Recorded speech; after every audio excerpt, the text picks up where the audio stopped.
안녕하십니까. 더배움 회원 여러분, 국가공인 직업상담사 2급 2차 대비 2차를 위한 이론 골격서 슈퍼노트 시간입니다. 오늘 우리가 공부할 학습 위치는 50페이지입니다. 페이지 50페이지 가운데 위에 있는 11번 실존주의 상담 이론에 관해서 간단하게 설명을 하겠습니다. 실존주의 상담 이론은 여러분도 우리가 1차 때 공부하거나 기출문제 풀이 시간에도 좀 언급해서 알고 계시겠지만 2차 시험과 관련해서는 이 문제가 조금 고약해졌어요. 왜냐하면 실존주의는 실존주의 철학을 바탕으로 해서 가장 실존주의 철학적인 내용을 많이 담고 있는 그런 상담 이론이기 때문에 사실은 뭐 이론적인 배경이라든가 인간관 또는 전제 조건 이런 것들이 많이 이제 언급되는 이론 중에 하나입니다. 그래서 일단은 우리가 좀 살펴볼 것이 실존주의에 있어서의 실존주의 상담에 있어서의 인간관, 인간을 어떻게 보느냐 하는 문제와 그 다음에 이론적인 배경이 뭐가 있는가, 그 다음에 실존주의의 어떤 신조라 그럴까요? 하여튼 뭐 이론적 가정과 비슷한 내용인데 그걸 한번 좀 살펴볼 필요가 있겠고, 또 기출 문제 중심으로 보면 얄롬이 말한 궁극적 관심사, 그 다음에 또 빅터 프랑크의 의미치료 로고테라피에 대한 이론적인 기본 내용, 그 다음에 또 빅터 프랑크가 언급한 실존적 인물로서의 건강한 성격을 가진 사람들의 특징, 이런 문제들이 실존주의 2차 시험에서는 많이 나온다, 이렇게 일단 말씀드리고요. 먼저 교재 50페이지 보게 되면 인간관입니다. 뭐 제가 다 여러분한테 다 설명드리기는 좀 힘들고요. 여러분도 줄만 딱 끄시고 이렇게만 간단하게 일단 내용만 이해해 주시면 좋겠습니다. 실존주의 인간관은 첫 번째 패터슨이라는 사람이 언급한 건데요.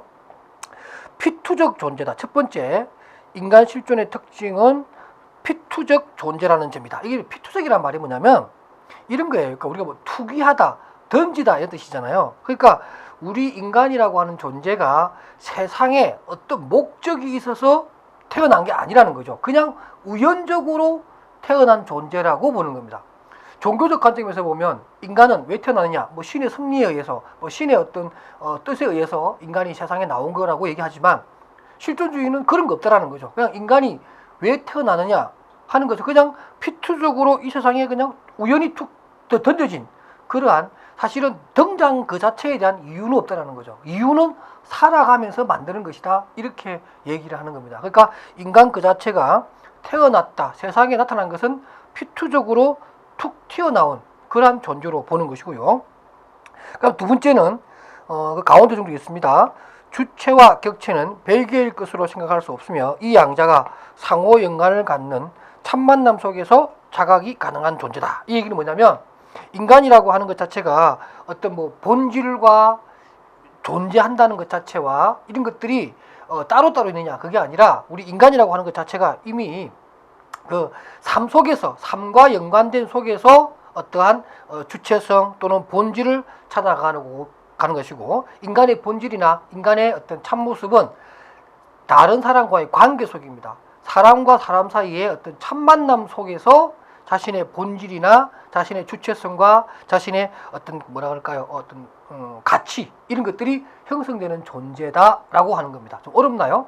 그러니까 인간이라고 하는 존재가 어떤 가치를 지니려면은 다른 사람과의 관계성에서, 또 관계도 그냥 관계가 아니고 첫 만남, 진실을 토로하고 서로 삶에 대한 어떤 어떤 자기 주체성을 서로가 교류하면서 만들어지는 존재다, 이렇게 얘기를 하는 겁니다. 그 다음에 세 번째는 인간은 정적인 존재가 아니라 끊임없이 발전하고 생성하고 변천하는 발달론적 존재다. 그러니까 인간이라고 하는 것은 태어났을 때는 별로 무의미하다는 거죠. 피투적으로 태어났기 때문에. 그러나 살아가면서 스스로 본질과 스스로에 대한 가치를 만들어가는, 그리고 아주 변화하는 그러한 존재로서의 인간관을 가지고 있습니다. 그 다음에 또 네 번째는 인간은 언젠가는 죽을 수밖에 없는 존재라는 사실을 잘 알고 있고, 그래서 인간이라고 하는 것은 어떤 죽음에 대한 불안증을 느끼는 존재다. 그리고 인간의 어떤 살아가면서 자기의 의미를 만들어 가야 되는데 그렇지 못하는 경우에는 삶에 대해서, 인간의 삶 자체에 대해서 무의미성이라든가 소외 같은 것을 느낄 수 있다는 거죠. 그러니까 인간이 살아간다는 그 동안만큼은 자기 스스로 자기 본질을 채워나가려고 하는 끊임없는 노력이 필요하다, 이렇게 얘기하는 겁니다. 만약에 그렇게 하지 않으면 유한성이 있는 인간의 그 죽음 그 자체만 생각하게 되면 이러다가 그냥 죽는 거 아닌가? 그럼 왜 태어났나? 산다는 게 뭐지? 하는 그런 무의미성에 빠지게 되는 존재다. 이렇게 설명한 겁니다. 요 정도만 제가 설명할게요. 더 이상 보통 인간관을 설명하라 할 때 보통 3개, 4가지 정도만 쓰면 충분히 좋은 답이니까 더 설명해봤자 여러분들 머리 아프시니까. 그러나 읽어는 보십시오. 그 다음에 이제 이론적 배경 가정입니다. 이건 역시도 한번 나왔던 문제인데요. 요거는 여러분들 조금은 정밀하게 공부하실 필요가 있습니다. 첫 번째가 인간 존재의 불안의 원인은 시간의 유한성, 즉 인간의 죽음을 피할 수 없는 존재라는 것에서 죽음이 인간 불안의 가장 큰 원인이다. 이렇게 이론적 가정을 두고 있고요. 또 두 번째, 이러한 인간의 어떤 죽음과 삶의 무의미성을 극복하는 가장 좋은 방법은 자기 존재에 대한 실존에 대한 참된 의미를 찾아가는 것, 발견하는 것에 있다. 세 번째, 인간은 자기 책임하에 자기의 존재의 의미, 가치에 대해서 자기 스스로 선택한다는 것을 전제로 한다. 네 번째, 정서적 장애는 삶에서 보람을 찾는 그러한 능력이 없는 것을 우리가 실존적 신경증이라고 부릅니다. 우리가 프로이트가 말하는 신경질적 불안이라는 말이 있는데 그와 마찬가지입니다. 실존적 신경증이라는 말은 뭐냐면 자기 스스로 자기 삶의 본질을 찾아가야 되는데 그러한 자기 삶의 가치를 찾을 수 있는 능력이 없는 상태가 되면 우리는 이런 실존적 신경증, 내가 왜 사는 거지? 내가 뭐하고 사는 거야? 산다는 게 뭐지? 이러려면 내가 왜 태어났을까? 이러한 근본적인 문제에 봉착되어서 빠져나오지 못한다는 거죠. 그래서 우리가 실존적 신경적이라는 말을 쓰고 또 이렇게 실존 철학에서 그런 얘기를 합니다. 당신은 실존할 용기가 있는가? 멋있나요? 당신은 실존할 용기가 있는가? 우리 수험생 여러분한테 묻습니다. 여러분들은 실존할 용기가 있는가? 있다고 하겠죠, 여러분들. 왜냐하면 여러분들은 실존의 의미를 직업 상담사에 찾는 거잖아요. 내가 직업 상담사 합격을 하고 자격증을 취득해서 전문적인 공부를 좀 더 해서 타인의 삶에 개입을 해서 그 사람의 삶에 어떤 진로 설계를 도와주고 또 그런 곳에서 내 인생의 가치와 기쁨과 내 삶의 본질을 거기서 찾을 수 있다면 여러분이 지금 현재 직업 상담사 공부하고 있는 이 자체는 실존할 용기가 있는 사람들의 행동입니다. 이렇게 해석을 하면 좀 더 쉬워지나요? 그 다음에 실존적 신경증은 상담자와 내담자의 인간관계의 만남을 통해서 치료될 수 있다고 전제한다. 이론적 가정입니다. 그러니까 실존주의 상담 이론의 가장 큰 방법적인 것은 참 만남 모형을 만들어가는 거죠. 그래서 실존주의가 보면 상담의 질, 우리가 상담 관계도 얘기하지만 이 상담의 질입니다. 퀄리티가 참 중요하다는 거죠. 상담의 질. 이 자체가 서로 허용된 분위기 속에서 상담자와 내담자가 서로 실존적인 문제를 다루는 그러한 관계가 되었을 때 실존주의 상담은 매우 효과적으로 진행될 것이다. 그래서 상담의 질이라고 하는 이 용어를 많이 씁니다. 이건 인간중심 상담 이론에서도 많이 얘기하는 건데요. 내담자와 상담자 간의 상담의 질이 중요하지 기법이라든가 단계가 중요한 것이 아니다. 이렇게 얘기를 합니다. 바로 이런 실존주의는 상담의 질을 통해서 실존적 신경증을 치유하는 그러한 이론적 가정을 두고 있다. 이렇게 보시면 될 것 같고요. 그 다음에 이제 12번에 실존주의 기본적 신조라 그래서 이건 역시 이제 여러 학자들이 말한 내용들을 좀 제가 모아놔서 한 것인데 혹시 몰라서 인간관이라든가 이론적 배경에 대한 설명을 할 때 여러분들이 좀 더 풍부한 답안지를 쓸 수 있을 때 필요한 지식이 바로 이겁니다. 첫 번째 실존은 본질에 선행한다. 우리 이런 말 많이 쓰죠, 그죠? 실존주의 하면 딱 떠오르는 게 그겁니다. 뭐냐면 이그지스턴스 프레세데스 에센스라는 말을 씁니다. 그러니까 이그지스턴스 존재라고 하는 것은 실존이 프레세데스 앞선다. 무엇에 앞선다? 에센스 본질이 앞선다라는 거죠. 이런 말을 많이 씁니다. 실존해야만 그 다음에 인간의 어떤 본질에 관한 얘기를 할 수 있는 것이지 실존하지 않는 상태에서 무슨 본질을 얘기하느냐? 이게 실존주의의 가장 기본적인 어떤 자세입니다. 그 다음에 그런 얘기가 나오고, 그 다음 또 네 번째 보면은 우리의 실존은 결코 다른 사람과의 세계의 실존으로부터 완전히 분리되어 있지 않다. 제가 앞부분에 인간관에서 얘기했잖아요. 인간의 본질은 사람과의 대인관계, 특히 참 만남 관계를 통해서 자기 삶의 본질이나 실존적 이유를 찾게 된다. 이런 얘기를 했으니까, 이 실존주의 기본 신조에는 다른 사람과의 실존 관계와도 상호 작용적인 단계 또는 그런 차원이 필요하다. 이렇게 얘기를 하는 겁니다. 그 다음에 13번 문제입니다. 실존주의 상담 이론의 주요 내용입니다. 자, 실존주의는 뭐 여러 가지 내용도 있습니다만은 시험과 관련해서 좀 더 구체적으로 얘기하게 되면은 바로 이 얄롬이 말한 궁극적인 네 가지 관심사가 시험에 여러 번 나왔죠. 그러니까 내담자가 상담을 하러 올 때 결국에 따져보면 어떤 문제에 봉착되어 있냐면 그 원인만 찾아보면 이 네 가지라는 거죠. 첫째, 유한한 존재로서의 인간에 대한 죽음. 그 다음에 어떤 자유가 뭘까? 나에게 주어진 어떤 삶의 권리가 뭘까? 그 다음에 또 소외. 왜 인간은 외롭고 내가 어떤 삶에 대한 실존적 이유를 찾지 못할까? 그 다음에 왜 또 삶은 무의미할까? 이러한 네 가지에 대해서 얄롬이 내담자들이 궁금해하더라. 이렇게 설명을 하면서 이렇게 설명을 합니다. 얄롬은 죽음에 대해서 말씀드리면서 인간의 삶은 이러한 그 죽음 때문에 불안을 느끼기 때문에 죽음이란 것이 뭔가 하는 것에 관심이 크더라. 두 번째, 자유. 인간에게 있는 자유는 무슨 자유인가? 결국 실존주의에서 말하는 자유는 자기 삶을 스스로 채워나갈 수 있는 자기의 선택권을 얘기합니다. 그러한 자유가 나에게 있느냐 없느냐, 또 그러한 자유가 내 삶의 의미를 만들어낼 수 있겠느냐 하는 부분들에 대한 궁극적인 의문. 세 번째는 소외입니다. 그래서 다른 사람과의 관계성에서 성장할 수가 있는 건데, 그러한 어떤 다른 사람과의 관계성을 잘 맺지 못함으로써 갖게 되는 사회적 소외감, 그게 뭐냐 궁금해하더라. 네 번째, 마지막으로 무의미성입니다. 그래서 왜 사는지, 인생의 목적이 뭔지, 내가 태어난 이유가 뭔지, 이런 것들에 대해서 늘 사람들이 궁금해하고, 어떤 직업이라고 하는 문제도 그렇잖아요. 우리가 직업을 가진다는 이유가 뭐죠? 단순히 뭐 직업을 가지고 월급을 받아서 생활하는 것 자체만으로 우리가 직업의 모든 가치를 규명할 수는 없죠. 직업을 통해서 우리가 다른 사람과의 관계성도 만들어지게 되고, 그 속에서 우리의 삶의 의미를 만들어가는 건데, 결국에 우리가 직업을 갖는다고 하는 것도 삶의 무의미성을 극복하기 위한 하나의 수단을 획득하는 거잖아요. 그죠? 그런 의미에서 사람들은 또 무의미성에 대해서 매우 궁금해하더라. 이렇게 얘기가 되겠고요. 이제 그 밑에 제가 또 그 표 밑에 반가로 2번으로 좀 더 추가적인 설명이 있습니다만, 위에서 말한 내용하고 거의 대동소이합니다. 그래서 여러분들 한번 읽어보시는 걸로 제가 시간을 남겨놓겠습니다. 그 다음에 이제 52페이지 반가로 3번입니다. 실존주의 상담 이론에서 내담자의 자기인식 능력 향상을 위한 상담자 치료 원리. 제가 천천히 읽었는데 이게 최근에 또 출제된 아주 어렵게 수험생을 괴롭혔던 문제입니다.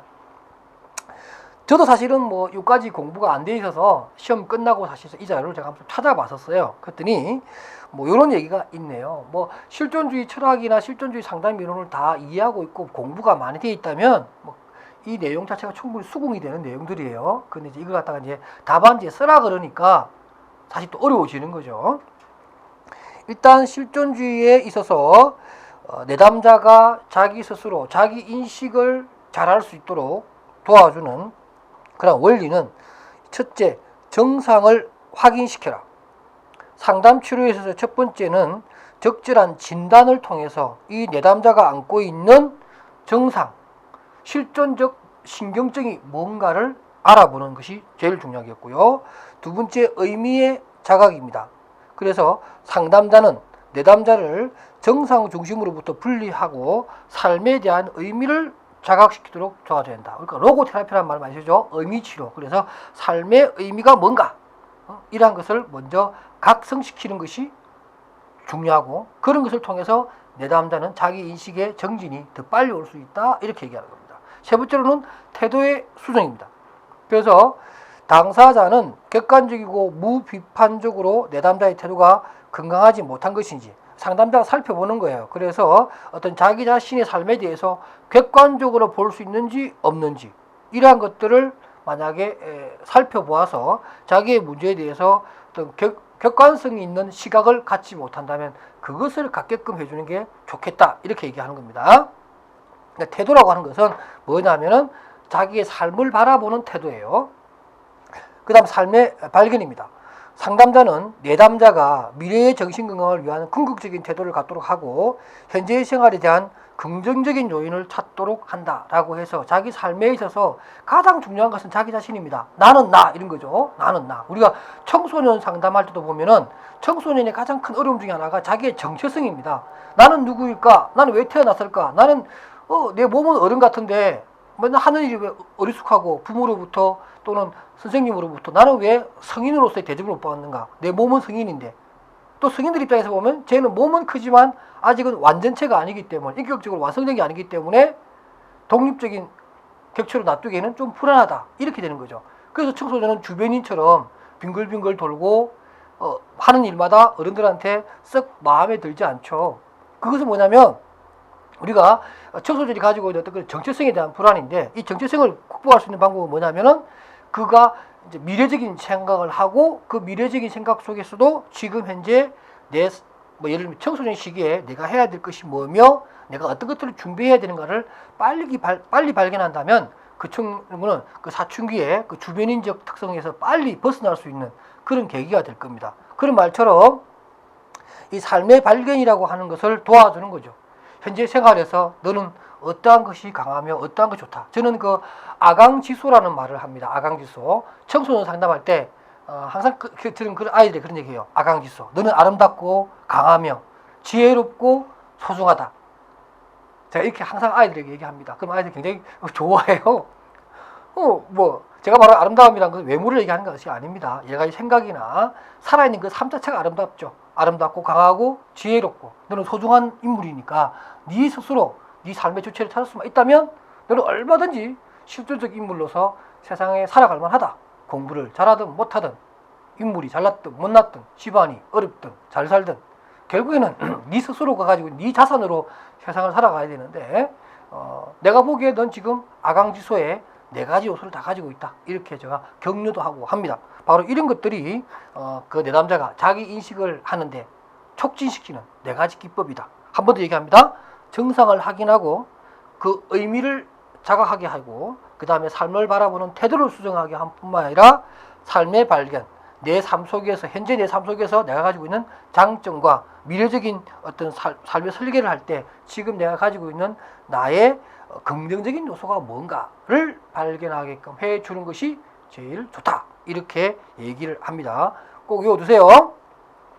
그 다음에 실존주의 상담 이론의 목적인데요. 이거는 참고로 여러분 읽어보시고 그 다음에 여러분들 빅터 프랑크의 의미 추려 기법이요. 15번 제가 설명하지 않을게요. 꼭 기억하십시오. 특히 이 4개입니다. Freedom of Will 또는 Will to Meaning 제일 중요한 Meaning of Life 삶의 의미 이 4개의 이 3개의 기둥이 바로 이 빅터 프랑크 이론의 핵심입니다. 그러니까 빅터 프랑크의 의미 추론을 설명할 때 여러분들은 이 3가지를 설명하면 됩니다. 인간 본성에 대한 자유로운 의지의 자유, 그 다음에 의미에서의 의지, will이 의지죠. 그 다음에 또 삶의 의미, meaning of life에 대한 내용을 담고 있다. 이렇게 써주면 제일 좋고요. 이러한 상담의 결과, 그러니까 빅터 프랑크가 말하는 실존주의 상담 이론의 결과가 뭐냐면은 바로 건강한 성격의 특징을 가진 사람들인데 이 사람들의 특징이 보면 총 제가 8가지를 언급해 놨습니다. 이거는 뭐 제가 따로 설명하지 않겠습니다. 왜냐면 이거 암기해야 되는 부분이니까. 16번은 뭐 하라고요? 암기한다. 15번은 이해를 하고, 그쵸? 그 다음에 얄로움의 문제는 암기와 동시에 이해를 해야 되는 그런 문제일 뿐만 아니라 52페이지 밑에 있는 반가로 3번은 암기 이해. 이해되시죠? 예. 실존주의는 좀 암기할 게 좀 많다. 안타깝지만 좀 많아요. 그 다음 54페이지로 갑니다. 인간 중심 또는 내담자 중심 상담 이론입니다. 이건 역시 잘 안 나왔던 문제였지만 최근에 나오는 게 바로 철학적 가정이라고 하는 부분입니다. 그래서 인간관입니다. 인간관. 그래서 사실 그 54페이지에 나오는 것처럼 반가로 1번에 상담의 철학적 가정과 또 3번에 보면 인간에 대한 기본 반가로 2번에 보면 인간에 대한 기본 관점 이렇게 되어 있는데 위에 거는 이론적 가정이라고 보시면 되고요. 이론적 가정. 그 다음에 반가로 2번은 인간관이라고 보시면 되겠습니다. 그래서 인간관만 한번 살펴보겠습니다. 인간관은 일단 인간은 단순히 기계적인 존재도 무의식적 욕망의 포로도 아니다 라고 해서 반프로이드적인 그러한 입장을 취하고 있고요. 그 다음 또 2번에 보십시오. 인간은 스스로 자신의 삶의 의미를 능동적으로 창조하며 주관적 자유를 실천해 나가는 존재다. 이게 뭐 실존주의 상담 이런 거 비슷하죠. 그 다음 3번. 인간에게 주관적 현실 세계만이 존재한다. 그러니까 인간에게서 지금 현실, now and here, 지금 여기라고 하는 현실적인 조건이 굉장히 중요하고 현실에서 느낄 수 있는 자기만의 긍정적 요인을 발견하게끔 해주는 게 중요하다. 매우 실존주의 철학의 내용을 많이 담고 있습니다. 그 다음 6번도 한번 보세요. 인간이 지닌 기본적인 자유는 그에 따른 책임을 전제로 한다. 자유와 책임. 누가 얘기했죠? 실존주의 철학가인 여러분들 프랑스 제가 갑자기 생각이 안 나요. 갑자기 이렇게 생각이 안 나죠, 그분. 사르뜨르, 그죠? 장폴 사르뜨르라는 분이 얘기하죠. 자유와 책임. 그러니까 인간에게 자유가 있는데 어떤 자유냐면 그 자유는 자기 삶을 자기 스스로 만들어낼 수 있는 자유가 있는데 그 자유가 무한정에 있는 것이 아니라 그 자유 안에는 자기가 선택한 삶에 대한 결과에 대한 책임도 네가 진다.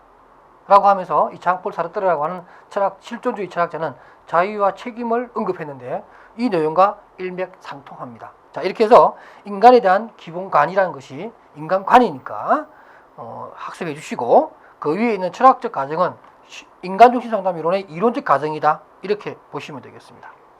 그 다음 아직까지 한 번도 안 나왔는데 사실은 실존주의 상담, 인간중심 상담 이론에서 가장 중요한 내용이 바로 54페이지 제일 밑에 있는 상담 관계에 있어서의 필수 조건입니다. 로저스는 1960년대 초에 뭐라고 했냐면 이 인간중심 상담 이론은 제가 실존주의에서 말한 것처럼 상담의 질을 중요한다 그랬잖아요.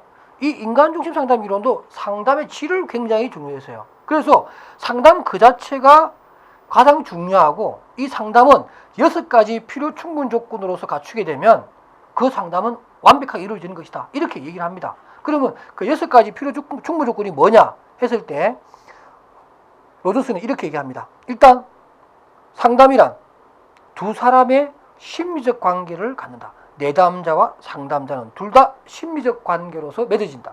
두 번째, 한 사람은 불일치 상태에 있다. 누구죠? 내담자죠. 한 사람은 불일치 상태고 상처받기 쉬운 불안한 상태에 놓여 있다. 내담자. 3번, 또 한 사람은 뭐예요? 일치성과 통합되어 있다. 진실을 말할 준비가 되어 있는 상담자. 네 번째는 이러한 상담자는 불안한 위치에 놓여 있는 내담자에 대해서 무조건적인 긍정적 관심을 가져야 되고, 5번째, 공감적 이해를 가지고 있어야 되며, 6번째, 또한 이러한 공감적 이해와 무조건적인 관심을 내담자에게 전달하라. 일치성 있게 전달하고 어떤 상담에 있어서의 우리가 가정이죠. 그러니까 수용해주고 공감해주고 일치성에 맞는 상담 과정으로 가라 이런 뜻입니다. 우리 6개지만 가만히 생각해보면 첫 번째가 뭐예요? 두 사람은 심리적 관계가 있다. 그 중에 한 사람은 내담자는 심리적 불안 상태에 빠져 있다. 세 사람은 일치성, 상담자는 세 번째 상담자는 일치성을 가지고 내담자를 도와줄 준비가 되어 있는 사람이다. 그 다음에 수용하고 공감하고 일치성 있게 상담을 하라. 이 6가지가 상담의 전제 조건으로서의 필요 충분 조건이라고 얘기를 합니다. 아주 중요한 내용인데 아직 2차에서 한 번도 안 나왔어요. 얼마든지 나올 수 있는 문제니까 이번 기회에 꼭 알아두시기 바랍니다. 그 다음에 주요 기법으로는 인간중심 상담 이론에서 사실 기법이라고 하는 것을 얘기하기 참 힘든데요. 일단 우리가 알고 있는 수용과 공감과 일치성 여러 번 설명드렸으니까 여기서 설명하지 않겠습니다. 일단 타이틀만 알고 계시면 여러분들 풀으실 수 있으니까요.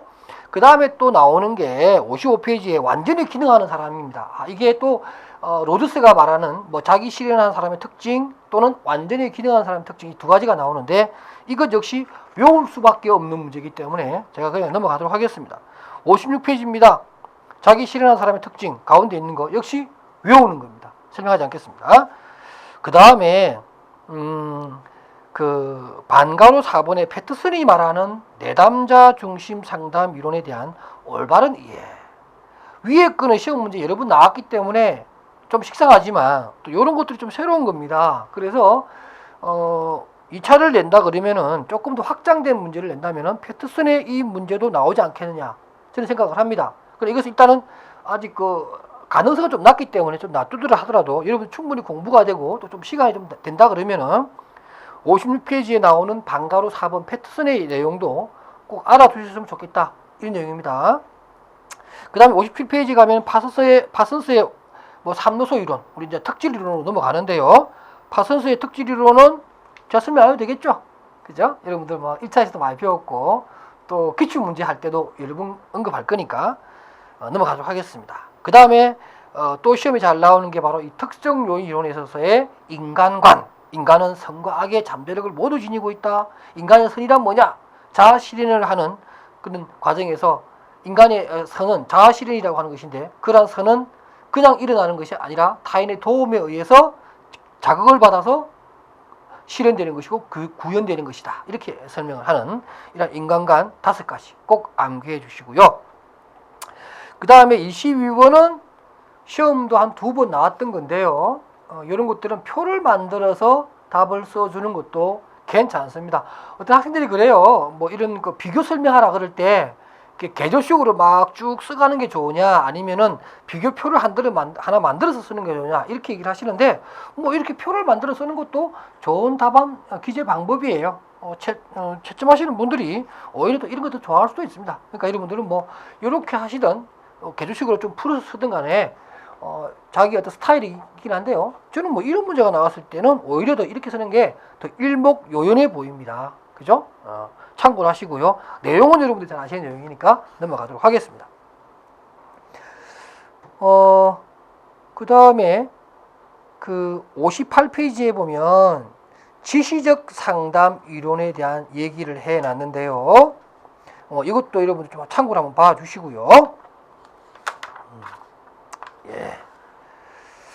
그 다음에 59페이지입니다. 게시탈트 상담 이론에 대해서 설명을 좀 드리겠습니다. 이 게시탈트 상담 이론에 우리 일단 뭐 개념만 보면 특히 인간관입니다. 인간관 굉장히 중요하죠. 역시 게시탈트 이론도 게시탈트라고 하는 그 철학에서 어느 정도 영향을 많이 받아요. 게시탈트 철학이라고 하는 것도 있습니다.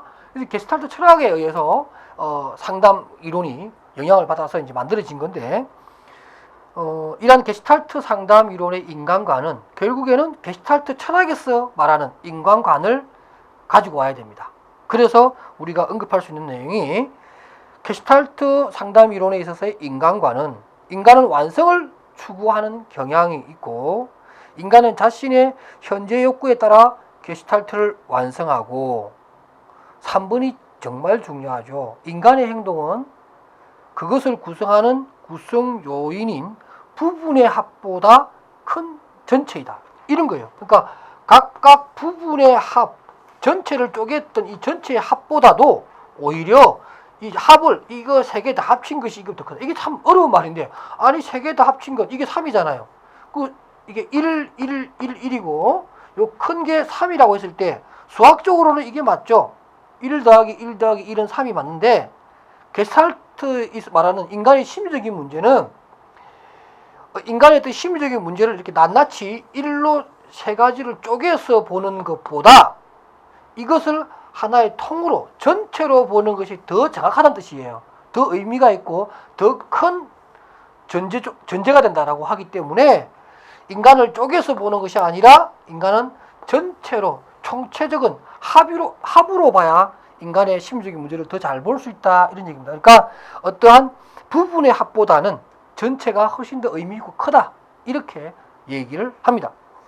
네 번째, 인간의 행동은 행동이 일어난 상황과 관련하여 의미 있게 이해될 수 있다. 그 다음에 인간은 정경과 배경의 원리에 따라서 세상을 경험하게 되고, 그래서 인간의 문제를 바라볼 때는 정경과 배경을 보고서, 분리한다는 뜻이 아니라 정경과 배경이 한꺼번에 있는, 그러니까 정경 따로 보고 배경 따로 보는 것이 아니라 정경과 배경을 한꺼번에 보는 그러한 가운데서 인간의 심리적 문제를 더 잘 들여다볼 수 있다, 이렇게 얘기를 합니다. 그러니까 정경과 배경이 통째로 보였을 때 문제가 보여지는 존재로서의 인간을 얘기합니다. 그래서 오늘 이 시간에는 게시탈트의 인간관에 관한 얘기를 끝으로 마치도록 하고, 다음 시간에는 또 게시탈트에서 우리가 중요하게 다루는 그런 문제를 살펴보도록 하겠습니다.